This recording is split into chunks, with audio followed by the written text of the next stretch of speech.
নিশ্চয়ই ভালো আছি সকলে। আমরা এর আগে যে পর্বটা করেছিলাম সেই পর্বে আমরা রুশ বিপ্লবের কারণ আলোচনা করেছিলাম। আজকে আমরা আলোচনা করব রুশ বিপ্লবের প্রভাব। আমাদের আজকের বিষয় রুশ বিপ্লবের প্রভাব, বা এটাকে আমরা বলতে পারি রুশ বিপ্লবের ফলাফল। এখন এই রুশ বিপ্লবের প্রভাব বা ফলাফল যাই বলি না কেন, এটাকে আমরা দুটো ভাগে আলোচনা করব। কিরকম, বা দুটো ভাগ কেন? দুটো ভাগ এই জন্যে যে ধরো প্রশ্ন এলো যে রাশিয়াতে রুশ বিপ্লবের প্রভাব আলোচনা করো, তখন তোমাকে একরকম ভাবে বলতে হবে। আর যদি বলা হয় যে গোটা বিশ্বের ওপর বা পৃথিবীর বিভিন্ন দেশে রুশ বিপ্লবের ফলাফল আলোচনা করো, তখন তোমাকে অন্যভাবে বলতে হবে। সেই জন্যে আমি এটাকে দুটো ভাগে ভাগ করে নিয়েছি। রুশ বিপ্লবের ফলাফল রাশিয়ায় এবং সারা দুনিয়ায়। তাহলে রুশ বিপ্লবের ফলাফলকে আমরা দুটো ভাগে ভাগ করে নিচ্ছি। এক হচ্ছে রাশিয়ার ওপর রুশ বিপ্লবের কি ফলাফল দাঁড়িয়েছিল সেটা, আর দুই হচ্ছে গোটা পৃথিবীতে অর্থাৎ সারা দুনিয়ায় রুশ বিপ্লব কি প্রভাব বিস্তার করেছিল সেই বিষয়ে আলোচনা। তাহলে আমরা প্রথমে চলে যাচ্ছি একের আলোচনায়, অর্থাৎ রাশিয়ার ওপর রুশ বিপ্লব কি প্রভাব বিস্তার করেছিল সেই আলোচনায়। তাহলে এটাকেও আমরা কতগুলো পয়েন্টে ভাগ করেছি। যেমন ধরো ক ক হচ্ছে রাজনৈতিক, খ সামাজিক এবং গ অর্থনৈতিক। কেমন? তাহলে আমরা এক এক করে আলোচনা করি। তাহলে রাশিয়ার ওপর রুশ বিপ্লবের কি প্রভাব পড়েছিল সেই আলোচনায় আমরা এটাকে তিনটে ভাগে ভাগ করলাম: রাজনৈতিক প্রভাব, সামাজিক প্রভাব এবং অর্থনৈতিক প্রভাব। তো রাজনৈতিক প্রভাব, রাজনৈতিক ক্ষেত্রে আমরা দেখছি যে রাশিয়াতে দীর্ঘদিন ধরে যে স্বৈরাচারী শাসন চলছিল, সেই স্বৈরাচারী শাসন যারা চালাচ্ছিলেন রোমানভ বংশ, সেই রোমানভ বংশের জারদের স্বৈরাচারী শাসনের চিরতরে অবলুপ্তি ঘটে, চিরতরে বিলুপ্ত হয়ে যায়। তাহলে রুশ বিপ্লবের ফলে রাশিয়াতে রোমানভ বংশের শাসনের একেবারে অবসান ঘটে। তো তার জায়গায় কি তৈরি হয়? তার জায়গায় রাশিয়ার লোকেরা এই বিপ্লব যে জন্য করেছিলেন, সেই বিপ্লবের তাদের যে দাবি ছিল, অর্থাৎ কৃষক, শ্রমিক, সাধারণ মানুষের শ্রেণীহীন, শোষণহীন, সর্বহারার একনায়কত্ব বা সর্বহারার সরকার বা সর্বহারার রাজ। তাহলে রোমানভ বংশের জারদের স্বৈরাচারী শাসনের বদলে আমরা রাশিয়াতে কি দেখলাম? রুশ বিপ্লবের ফলে সেখানে শ্রেণীহীন, শোষণহীন, সর্বহারার শাসন প্রতিষ্ঠা হলো। আর বিশ্বের সর্বপ্রথম এই সমাজতান্ত্রিক দেশ গঠিত হলো। অর্থাৎ মার্ক্সবাদ, কার্ল মার্ক্স যে শ্রেণীহীন, শোষণহীন সমাজতান্ত্রিক দেশ প্রতিষ্ঠার কথা বলেছিলেন, আমরা রাশিয়াতেই প্রথম দেখলাম বিশ্বের সর্বপ্রথম সমাজতান্ত্রিক দেশ হিসেবে রাশিয়া আত্মপ্রকাশ করলো। অর্থাৎ মার্ক্সবাদের এখানে বাস্তবায়ন ঘটছে। কেমন? আর রাশিয়ার নতুন নামকরণ হচ্ছে। রাশিয়ার নতুন নাম হচ্ছে কি? Union of Soviet Socialist Republic. তাহলে Union of Soviet Socialist Republic, সংক্ষেপে বলা যায় ইউএসএসআর। তাহলে ইউএসএসআর এর ফুল ফর্মটা কি? Union of Soviet Socialist Republic. কেমন? তাহলে রাশিয়া একটা নতুন নামে আত্মপ্রকাশ করলো, এটাও বলা যায়, বা সমাজতান্ত্রিক দেশও বলা যায়, বা সাম্যবাদী দেশও বলা যায়। আর রুশ দেশের লোকেরা, কৃষকরা, শ্রমিকরা, তারা সোভিয়েতের মাধ্যমে তাদের দেশের শাসন ব্যবস্থায় অংশগ্রহণ করতে থাকলো। আর একটা জিনিস, সেটা হচ্ছে যে আগে যে অভিজাতরা ছিল, আগে যে জমিদার শ্রেণী ছিল, তাদের যে সামাজিক অবস্থান ছিল, তাদের যে রাজনৈতিক ক্ষমতা ছিল, সেই রাজনৈতিক ক্ষমতা থেকে তারা সম্পূর্ণভাবে বিচ্যুত হলেন। অর্থাৎ জারেরও ক্ষমতা গেল, অভিজাতদের ক্ষমতা গেল, জমিদারদেরও ক্ষমতা গেল। সেখানে সেই দেশে সমস্ত সাধারণ মানুষ শাসনে সোভিয়েতের মাধ্যমে অংশগ্রহণ করতে থাকলো। দেশটার নতুন নামকরণ হলো এবং শ্রেণীহীন, শোষণহীন, সমাজতান্ত্রিক দেশ প্রতিষ্ঠিত হলো। তাহলে এই হচ্ছে রাশিয়ায় রুশ বিপ্লবের রাজনৈতিক প্রভাব। কেমন? এবারে আমরা দেখি সামাজিক ক্ষেত্রে কি কি পরিবর্তন এসেছে। সামাজিক ক্ষেত্রে রুশ বিপ্লবে কি কি পরিবর্তন এসেছে। তা সামাজিক ক্ষেত্রে ওরা কি চেয়েছিল? সাম্য চেয়েছিল। তা সামাজিক ক্ষেত্রে সাম্য প্রতিষ্ঠা হয়েছে। সামাজিক ক্ষেত্রে উঁচু নিচু ভেদাভেদ নেই, সবাই সমান। কৃষক, শ্রমিক, জেলে, তাঁতি, সাধারণ মানুষ, রুশ, অরুশ, সমস্ত মানুষ সেখানে সমান। সেই দেশে যে অরুষীরা যারা ছিল, অরুষীদের সমমর্যাদা ও সমান অধিকার দেওয়া হয়েছে। যে অরুষদের ওপর জাররা অত্যন্ত অত্যাচার করতেন, অর্থাৎ রুশ দেশে সামাজিক ক্ষেত্রে সাম্য প্রতিষ্ঠা হয়েছে। এই রুশ বিপ্লবের পর আমাদের রবীন্দ্রনাথ ঠাকুর রুশ দেশে বেড়াতে গেছিলেন। তো সেখানে গিয়ে তিনি দেখেছেন যে আর্থিক, সামাজিক, শিক্ষা, স্বাস্থ্য সমস্ত ক্ষেত্রে একটা পরিবর্তন এসেছে। তাই তিনি লিখছেন, তিনি ওখান থেকে যে চিঠি লিখেছেন তার নাম হচ্ছে রাশিয়ার চিঠি। তিনি সেই রাশিয়ার চিঠিতে লিখছেন যে চাষাভূষো তাদের সমস্ত অমর্যাদা বা অপমানের বোঝা নামিয়ে মাথা তুলে সম্মানের সঙ্গে তারা মাথা তুলে দাঁড়িয়েছে, যেটা বিশ্বকবিকে বিস্মিত করেছে। রাশিয়ার চিঠিতে তিনি লিখছেন। তাহলে এই সামাজিক ক্ষেত্রে রুশ দেশে সাম্য প্রতিষ্ঠা হয়েছে, সেখানে কোনো ভেদাভেদ নেই। কেমন? এরপরে আমরা দেখছি অর্থনৈতিক ক্ষেত্রে কি পরিবর্তন এসেছে। রুশ দেশে অর্থনৈতিক ক্ষেত্রে রুশ বিপ্লবের ফলে কি কি পরিবর্তন আসলো। প্রথমেই আমরা বলবো যে ব্যক্তিগত মালিকানার লোভ। রুশ দেশে কোনো ব্যক্তিগত মালিকানা থাকবে না, সেখানে ব্যক্তিগত মুনাফারও কোনো বিষয় থাকবে না।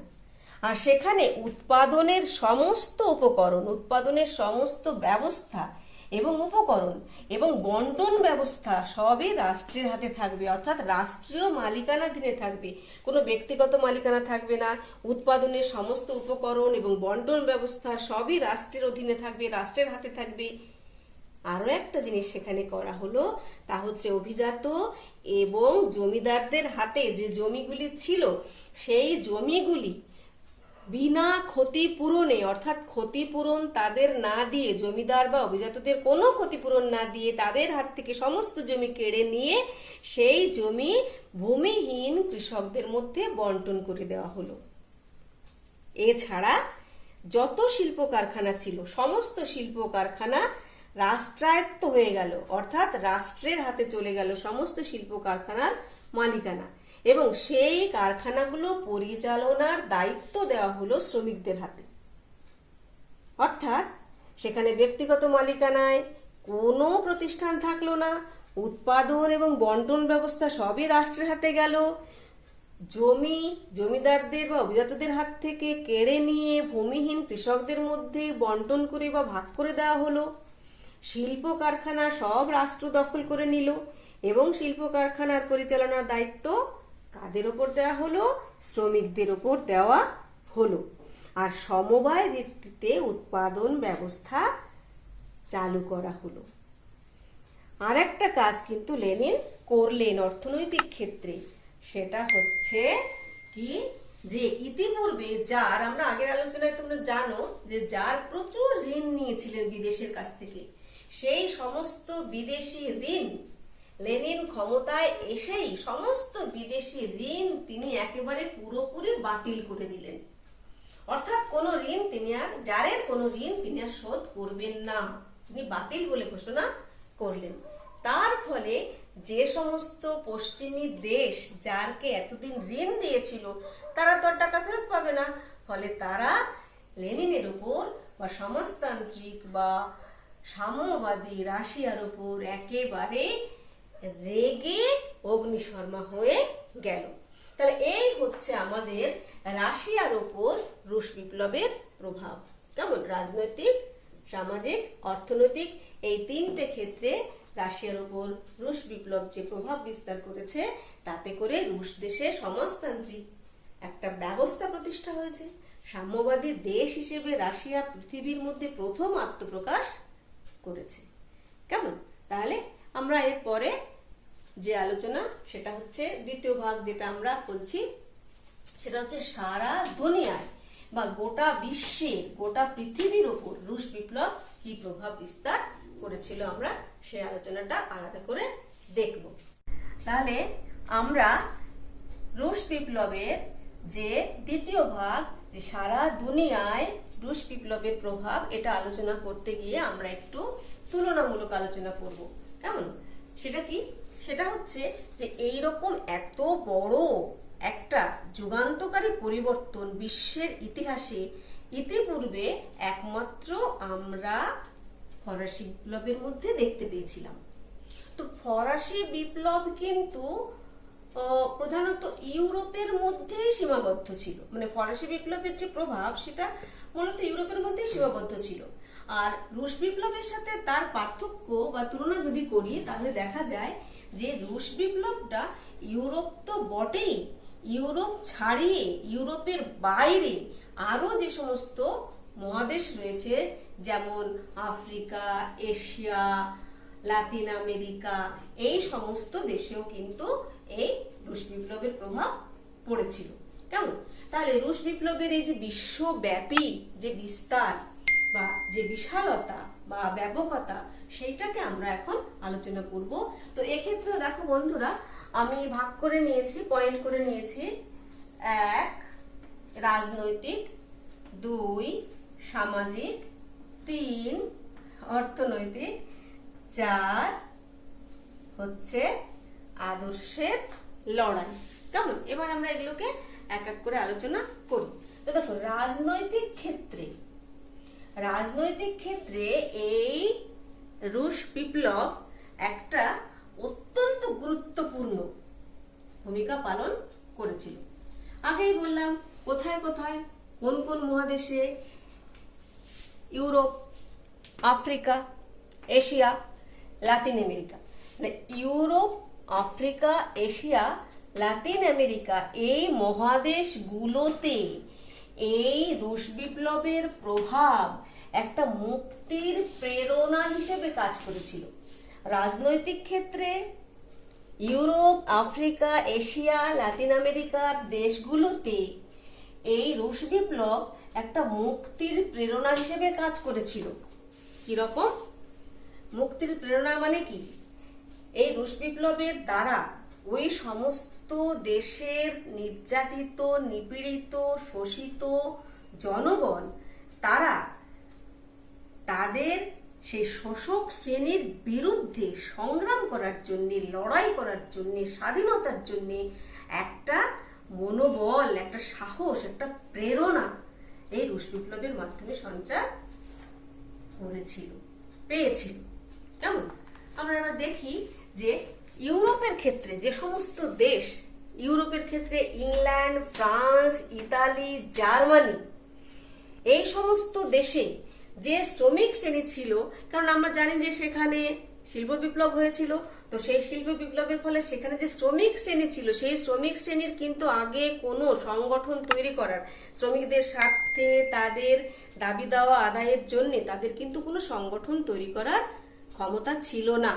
এই রুশ বিপ্লবের ফলে ইউরোপের এই দেশগুলিতে শ্রমিক সংগঠন তৈরি শুরু হলো এবং শ্রমিকরা তাদের দাবি আদায়ের জন্য বিভিন্ন সময়ে ধর্মঘট করতে শুরু করলো। তাহলে ইউরোপীয় দেশগুলিতে রুশ বিপ্লবের প্রভাবে শ্রমিক সংগঠন তৈরি হয় শ্রমিকেরা তাদের দাবি আদায়ের জন্য এই সংগঠনের মাধ্যমে ধর্মঘট করতে শুরু করে। কেমন? এছাড়া এই বিপ্লবের অভিঘাতে জার্মানির হোহেনজোলার্ন একটা রাজবংশ, জার্মানির হোহেনজোলার্ন একটা রাজবংশ, অস্ট্রিয়ার হ্যাবসবার্গ রাজবংশ, এই রাজবংশগুলি কিন্তু পতন ঘটে, অর্থাৎ তারা তাদের শাসন ক্ষমতা হারিয়ে ফেলে। ইতালি, জার্মানি এই সমস্ত দেশ প্রথম বিশ্বযুদ্ধে অংশগ্রহণ করেছিল। প্রথম বিশ্বযুদ্ধে অংশগ্রহণকারী ওই সমস্ত দেশের সৈন্যরা যখন যুদ্ধের পরে যুদ্ধ প্রত্যাগত সৈন্যরা তাদের দেশে ফিরে যায়, তখন কিন্তু তারা সেখানে গিয়ে নিজেদের দেশে গিয়ে তারা রুশ বিপ্লবের কথা বলতে থাকে, অর্থাৎ রুশ বিপ্লবের দ্বারা তারা এতটাই প্রভাবিত হয়েছে, ইতালিতে, জার্মানিতে, ইংল্যান্ডে, ফ্রান্সে সমস্ত জায়গাতে কিন্তু সাম্যবাদী দল তৈরি হয়ে যায়, সাম্যবাদী রাজনৈতিক দল সেখানে তৈরি হয়ে যায়। কেমন? আর পূর্ব ইউরোপের বেশ কিছু দেশ, সেই সমস্ত দেশে কিন্তু সাম্যবাদী আন্দোলন জোরদার হয়। এই যে বিশ্বব্যাপী বিভিন্ন দেশে সাম্যবাদী দল গঠিত হচ্ছে, সাম্যবাদী আন্দোলন তৈরি হচ্ছে, সমাজতান্ত্রিক সরকার তৈরি করার জন্য সেখানে প্রস্তুতি শুরু হয়ে গেছে, তার জন্যে লেনিনের নেতৃত্বে 1919-এ লেনিনের নেতৃত্বে গড়ে ওঠে মস্কোতে তৃতীয় আন্তর্জাতিক বা কমিনটার্ন বলে একটা সংস্থা। তাহলে তৃতীয় আন্তর্জাতিক বা কমিনটার্ন নামক একটা সংস্থা, সেটা কি? সেটা হচ্ছে বিশ্বের বিভিন্ন দেশে যে সাম্যবাদী দল তৈরি হলো, সেই সাম্যবাদী দলগুলির মধ্যে একটা ঐক্য, একটা সংহতি প্রতিষ্ঠার জন্য 1919 সালে লেনিন মস্কোতে তৃতীয় আন্তর্জাতিক বা কমিনটার্ন বলে একটা সংগঠন তৈরি করলেন। তাহলে তৃতীয় আন্তর্জাতিক বা কমিনটার্ন বলে একটা সংগঠন তৈরি করলেন লেনিন মস্কোতে 1919-এ। এই সংগঠনের যে দ্বিতীয় অধিবেশন হয় 1920 সালে, এই সংগঠনের যে দ্বিতীয় অধিবেশন হয় 1920 সালে, অর্থাৎ কমিনটার্নের যে দ্বিতীয় অধিবেশন বসে 1920 সালে, সেইখানে ভারতবর্ষ থেকে মানবেন্দ্রনাথ রায় নামে, অর্থাৎ এম.এন. রায় নামে একজন প্রতিনিধি অংশগ্রহণ করেছিলেন। অর্থাৎ ভারতবর্ষও এই রুশ বিপ্লবের দ্বারা যথেষ্ট প্রভাবিত হয়েছিল। আর ভারতবর্ষে 1925 সালে ভারতে সাম্যবাদী রাজনৈতিক দল তৈরি হয়। ভারতে 1925-এ সাম্যবাদী রাজনৈতিক দল তৈরি হয়। ভারতবর্ষের বিপ্লবীরা সাম্যবাদের দ্বারা অত্যন্ত প্রভাবিত হন এবং ভারতবর্ষের শ্রমিক শ্রেণীর মধ্যে এই বিপ্লবী আন্দোলন অর্থাৎ রুশ বিপ্লবের প্রভাব ছড়িয়ে পড়ার ফলে ভারতের সাম্যবাদী রাজনৈতিক দল অত্যন্ত গুরুত্বপূর্ণ ভূমিকা পালন করতে শুরু করে। আর দ্বিতীয় বিশ্বযুদ্ধের পর পূর্ব ইউরোপের বেশ কিছু দেশ, যেমন চেকোস্লোভাকিয়া, পোল্যান্ড, বুলগেরিয়া, রোমানিয়া, এই সমস্ত দেশে সাম্যবাদী সরকার তৈরি হয়। অর্থাৎ রাশিয়ার প্রভাবে বা রুশ বিপ্লবের প্রভাবে বুলগেরিয়া, রোমানিয়া, চেকোস্লোভাকিয়া, পোল্যান্ড এই সমস্ত দেশে সাম্যবাদী সরকার প্রতিষ্ঠিত হয়। তুরস্কে কামাল পাশার নেতৃত্বে তুরস্কে জাতীয়তাবাদী আন্দোলন শুরু হয়। সানিয়াত সেনের নেতৃত্বে চীনে জাতীয়তাবাদী আন্দোলন শুরু হয় এবং পরবর্তীকালে চীনে মাও সেতুংয়ের নেতৃত্বে চীন সমাজতান্ত্রিক রাষ্ট্রে পরিণত হয়। অর্থাৎ চীনও পরবর্তীকালে প্রথমে সানিয়াত সেন এবং পরবর্তীকালে মাও সেতুংয়ের দৃঢ় পদক্ষেপে নেতৃত্বে সমাজতান্ত্রিক রাষ্ট্র হিসেবে চীন আত্মপ্রকাশ করে। ভিয়েতনাম, পূর্ব এশিয়ার একটা দেশ ভিয়েতনাম, সেখানে হো চি মিনের নেতৃত্বে সাম্যবাদী আন্দোলন শুরু হয় মার্কিন যুক্তরাষ্ট্রের বিরুদ্ধে এবং সেই আন্দোলনে তারা জয়ী হয়। এইভাবে আমরা দেখতে পাচ্ছি যে আবার লাতিন আমেরিকার কিউবা, মেক্সিকো, সেখানেও সাম্যবাদী আন্দোলন শুরু হয়, সাম্যবাদ প্রতিষ্ঠার জন্য সেখানে বিপ্লব শুরু হয়। আর কিউবাতে তো ফিদেল কাস্ত্রোর নেতৃত্বে সাম্যবাদী সরকার সেখানে প্রতিষ্ঠিত হয়েছিল। তাহলে Europe, Africa, Asia, Latin America সমস্ত মহাদেশগুলির বিভিন্ন দেশে সাম্যবাদী আন্দোলন একটা ব্যাপক আকার ধারণ করে। কেমন? এই হচ্ছে সারা দুনিয়ার বিভিন্ন মহাদেশে রাজনৈতিকভাবে রুশ বিপ্লব কি প্রভাব বিস্তার করেছিল। এবারে সামাজিক ক্ষেত্রে কি প্রভাব বিস্তার করেছিল? সামাজিক ক্ষেত্রেও যে শ্রমিকদের সংগঠন তৈরি হলো, শ্রমিকরা সেই সংগঠনের মাধ্যমে ধর্মঘট করতে থাকলো, নিজেদের দাবি দেওয়া আদায়ের জন্য শ্রমিকরা ধর্মঘট করতে থাকলো।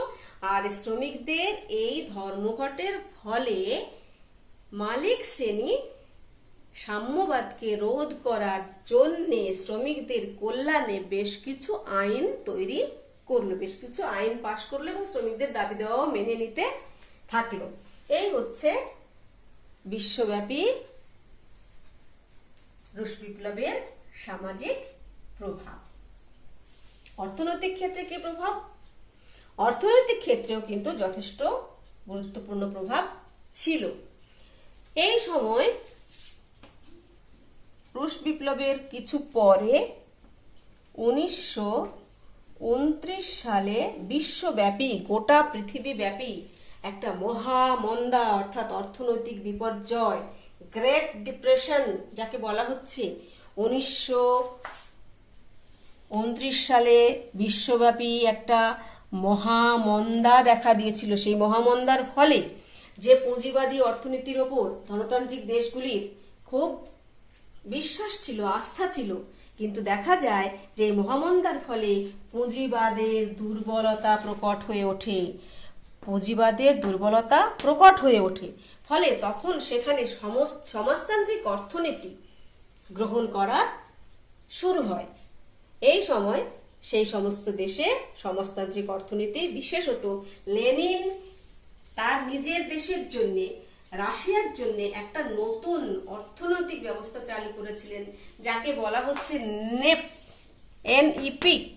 লেনিন গৃহীত নেপ অর্থনৈতিক যে নীতি, সেটাকে আমরা বলতে পারি, ওর ফুল ফর্ম হচ্ছে নিউ ইকোনমিক পলিসি। লেনিনের নেতৃত্বে গৃহীত, লেনিন তার দেশের অর্থনৈতিক উন্নয়নের জন্যে একটা নতুন অর্থনৈতিক নীতি গ্রহণ করেছিলেন, তাকে বলা হচ্ছে নিউ ইকোনমিক পলিসি। এই নিউ ইকোনমিক পলিসি পৃথিবীর বিভিন্ন দেশ গ্রহণ করতে থাকে, বিশেষত ভারত, পাকিস্তান, তুরস্ক, এই সমস্ত দেশ কিন্তু তাদের দেশের উন্নতির জন্য এই লেনিন গৃহীত নেপকে গ্রহণ করে। এই হচ্ছে অর্থনৈতিক দিক দিয়ে। আর সবশেষে বলবো আদর্শের লড়াই। আদর্শের লড়াই, এই যে সাম্যবাদী দেশ রাশিয়া, 1917 সালে তার জন্ম, পৃথিবীর ইতিহাসে প্রথম সমাজতান্ত্রিক দেশ হিসেবে, প্রথম সাম্যবাদী দেশ হিসেবে, একে ইউরোপের সমস্ত ধনতান্ত্রিক দেশ বা পুঁজিবাদী দেশ মোটেই সহজে মেনে নিতে পারেনি। তারা এই সাম্যবাদকে ভয় পেয়েছিল, সাম্যবাদের ভয়ে তারা সন্ত্রস্ত হয়েছিল। অর্থাৎ সাম্যবাদ ধনতান্ত্রিক দেশগুলির কাছে একটা বড় চ্যালেঞ্জ হিসেবে এসেছিল।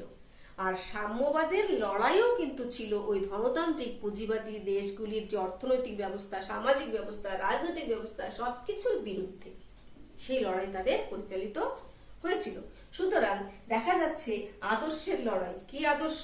সাম্যবাদ বনাম ধনতন্ত্রবাদ, সাম্যবাদ বনাম পুঁজিবাদ, সমাজতন্ত্র বনাম ধনতন্ত্র।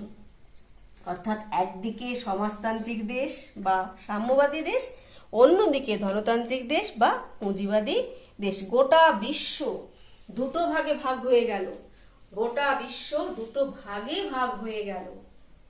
কেমন? একদিকে সাম্যবাদী দেশ, অন্যদিকে পুঁজিবাদী বা ধনতান্ত্রিক দেশ। সাম্যবাদী দেশটা পছন্দ করে না পুঁজিবাদ, পুঁজিবাদীরা পছন্দ করে না সাম্যবাদ উভয়কে চ্যালেঞ্জের মুখোমুখি দাঁড় করিয়ে দিল। প্রথম বিশ্বযুদ্ধের পরবর্তীকালে রাশিয়ার এই যে উত্থান, রাশিয়ার এই উত্থানকে আটকাবার জন্যে ইংল্যান্ড, ফ্রান্স, আমেরিকা সাম্যবাদের এই উত্থানকে আটকাবার জন্য বা সাম্যবাদের গতিকে রোধ করার জন্য যে ব্যবস্থাগুলি গ্রহণ করেছিল তার অন্যতম একটা হচ্ছে ফরাসি তোষণ। সেটা কি আমরা পরবর্তীকালে যে ইতিহাস আলোচনা করব সেখানে আমরা দেখব যে দ্বিতীয় বিশ্বযুদ্ধের জন্য একটা অন্যতম কারণ ছিল, সেটা হচ্ছে ফরাসি তোষণ। সেই ফরাসি তোষণটা কাদের করেছিল? ইতালি এবং জার্মানিকে।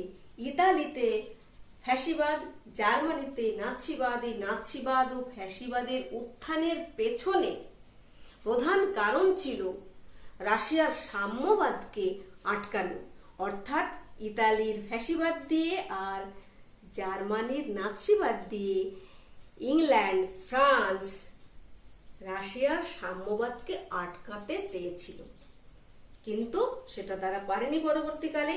এটা অন্য বিষয়ের আলোচনা। তবু এই যে আদর্শের লড়াই, সেই আদর্শের লড়াইয়ের জন্যেই আমরা দেখছি যে রুশ বিপ্লবের প্রভাবের ফলে এই আদর্শের লড়াইটা এখানে আমরা দেখতে পাচ্ছি। তাহলে এই আদর্শের লড়াইয়ের জন্য একদিকে সোভিয়েত ইউনিয়ন এবং পরবর্তীকালে মার্কিন যুক্তরাষ্ট্র মুখোমুখি তারা দাঁড়িয়েছে একে অন্যকে চ্যালেঞ্জ করে। তার ফলে শুরু হচ্ছে ঠান্ডা লড়াই। তাহলে যাই বলি আমরা, এই আদর্শের লড়াইয়ের ফলে যে ঠান্ডা লড়াই শুরু হলো, যার একদিকে সমাজতান্ত্রিক সোভিয়েত রাশিয়া, অন্যদিকে ধনতান্ত্রিক মার্কিন যুক্তরাষ্ট্র, সবই কিন্তু এই রুশ বিপ্লবের সারা দুনিয়াব্যাপী ফলাফল। তাহলে এই হচ্ছে আমাদের আজকের আলোচনা। আশা করি তোমরা বুঝতে পেরেছো। যদি কোনো অসুবিধে হয়, বুঝতে কোথাও অসুবিধে হয়, তাহলে আমাকে কমেন্টস করবে আর লাইক করবে, শেয়ার করবে। শেয়ার করলে তোমার যদি উপকার হয় তাহলে শেয়ার করলে আরো অনেকের উপকার হবে। শিক্ষাকে ছড়াতে হয়, তাহলে সেটা বাড়ে। আর কি করবে? সাবস্ক্রাইব করে বেল আইকনটা ক্লিক করবে, যাতে পরবর্তী আমার ভিডিওগুলো তোমার কাছে সবার আগে পৌঁছায়। আজকে এখানে শেষ করি। ভালো থেকো।